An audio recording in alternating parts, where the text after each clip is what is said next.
So हे everyone good morning.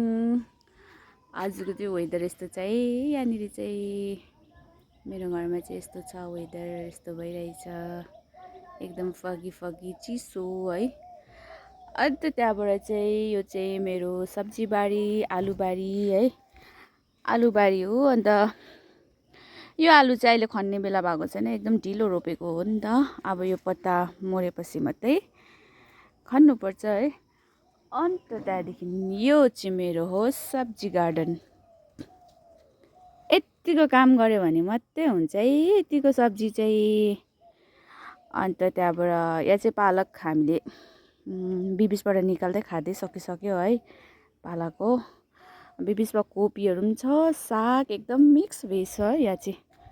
अन्त त्यहाँदेखिको यो ब्रोकली, यहाँनिर छ गाजर, त्यहाँ छ बिट है, यहाँ सिमी हो, यो सिमी, साग, त्यहाँदेखिको यसमा चाहिँ छ साग, मुला, कोपी है। अन्त त्यहाँदेखिको प्याज, अन्त यो छ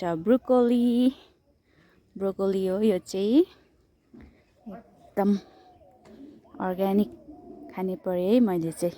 मेहनत पनि त यस्तो हुन्छ है। यहाँ हात हेर्नुहोस्, यो चाहिँ आलु हो।